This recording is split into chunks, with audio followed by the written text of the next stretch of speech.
सभी को praise the Lord, जय मसीह की। मैं सुनीता हरियाणा मसीह मंदिर बैठक के पेज से आप सभी के बीच में और एक वीडियो के साथ और जितना भी हमारे दर्शक हैं मैं आप सभी का स्वागत करती हूँ। जितने भी आज हमारे दर्शक हैं मैं आप सभी से ये कहना चाहती हूँ कि इस वीडियो को लाइक, सब्सक्राइब, शेयर जरूर करें ताकि औरों तक परमेश्वर का वचन पहुँच सके।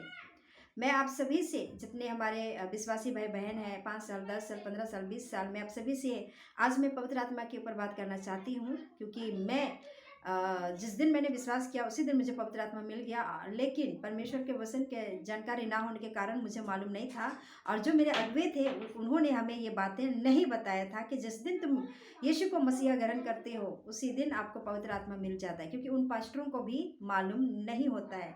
लेकिन मैं आज आप लोगों को परमेश्वर की वचन के साथ, है ना, प्रूफ के साथ बात करूंगी कि आप लोगों को उसी दिन पवित्र आत्मा मिल चुका था जिस दिन आपने मसीहा को, है ना, यीशु मसीह को मसीहा ग्रहण किया था। उसी दिन आप सभी को पवित्र आत्मा मिल चुकी थी। लेकिन आज के पास्टर्स और आज के कलीसिया जहाँ पे जिब्रिस बोला जाता है, अगर आप वहाँ पे जाते हो तो अभी भी आपको पवित्र आत्मा मांगने के लिए वो आपको जोर जबरदस्ती करते हैं जी, क्योंकि हमने खुद देखा है, जो हमारे पुराने पास्टर्स थे वो हमें पवित्र आत्मा को मांगने का जोर जबरदस्ती करते थे, जबकि मांगने का चीज नहीं है पवित्र आत्मा।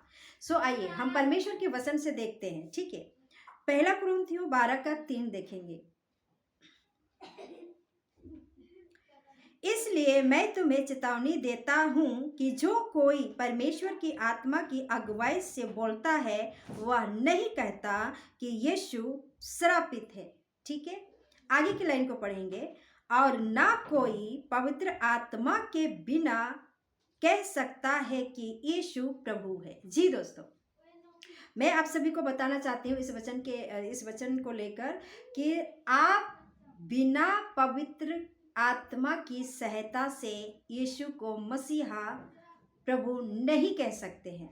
जैसे रोमियो 10:9 में देखेंगे, वहां पे भी ऐसा लिखा है पौलुस ने, जब तुम अपने मुंह से अंगीकार करते हो तो, है ना, तो आप उद्धार के लिए अगर अपने मुंह से अंगीकार करते हो, मन से विश्वास कर लेते हो, तो क्या हो जाता है, आपको आनंद काल का जीवन प्राप्त होता है और आप पवित्र आत्मा की सहायता से ही आप यीशु को मसीहा ग्रहण कर सकते हैं।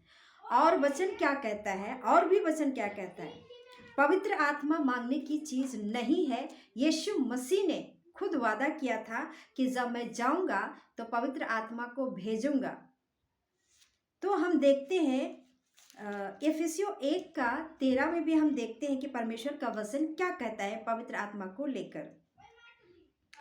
और उसी में तुम पर भी जब तुमने सत्य का वचन सुना जो तुम्हारे उद्धार का सुसमाचार है, और जिस पर तुमने विश्वास किया, प्रतिज्ञा किए हुए पवित्र आत्मा की छाप लगी है।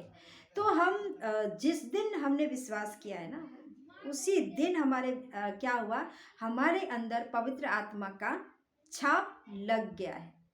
और इसको इस सारी बातें को हमें बाकी पास्टर्स नहीं सिखाते थे। मैं आप सभी को कहना चाहती हूँ, मैंने जब एमएमबी, है ना, एमएमबी का एक सदस्य बनी और एमएमबी ज्वाइन करने के बाद जब मुझे खरी शिक्षा मिला, तब मुझे पता चला कि परमेश्वर का वचन हमारे लिए किस तरह तैयार किया गया है या किस तरह दिया गया है। पवित्र आत्मा भी हमें मांगने से नहीं मिलता है। हम जिस दिन विश्वास करते हैं कि यीशु प्रभु है, उसी दिन पवित्र आत्मा हमारे अंदर आ जाता है। और मैं आप सभी को बताना चाहती हूँ कि पवित्र आत्मा 2025 साल पहले पृथ्वी पे आ चुकी है।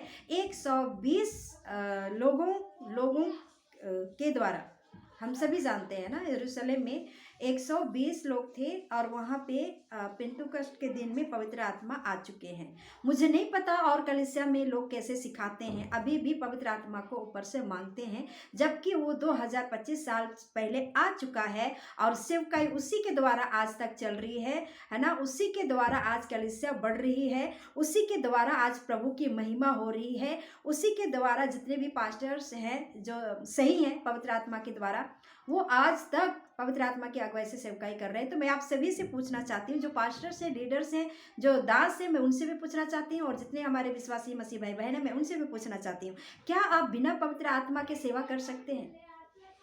बताइए, क्या आप बिना पवित्र आत्मा का सेवा कर सकते हैं? नहीं कर सकते हैं, क्योंकि सेवा पवित्र आत्मा की अगुवाई से ही किया जाता है। वचन का प्रकाशन भी पवित्र आत्मा की अगुवाई से ही मिलती है। हम सभी इस बातों को हम जानते हैं, जितनों ने परमेश्वर की वचन को अच्छी तरह से स्टडी किया हो। देखिए, आइए हम और एक वचन को पढ़ेंगे, ठीक है। एफेसियों 4:30 को पढ़ेंगे। परमेश्वर के आत्मा परमेश्वर के पवित्र आत्मा को शोकित मत करो, जिससे तुम पर छुटकारे के दिन के लिए छाप दी गई है। देखिए, कई सारे हम जो नहीं जानते हैं ना, जितने भी हमारे विश्वासी भाई बहन हैं, हम पवित्र आत्मा को शोकित कर रहे हैं, हम पवित्र आत्मा को दुखी कर रहे हैं। और जो सेवक है ना, जो अभी भी पवित्र आत्मा को मांगने के काम कर रहे हैं, वो तो ज़्यादा ही शोकित कर रहे हैं, ज़्यादा ही दुखी कर रहे हैं यीशु मसीह की आत्मा को। सो मैं कहना चाहती हूँ, आप ऐसे चर्च में ना जाएं जहाँ पे पवित्र आत्मा का निंदा किया जाता है और बिना पवित्र आत्मा के सहायता से सेवा की जाती है।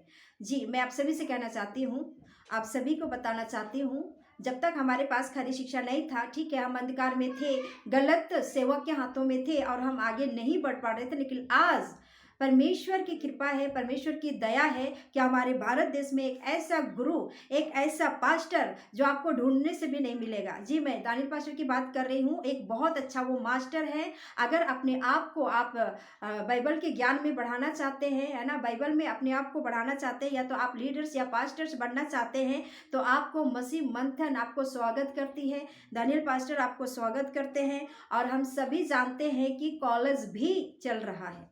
सो आपका स्वागत है, आप इसमें आ सकते हैं और परमेश्वर के वचन की नॉलेज अच्छी तरीके से आप ले सकते हैं।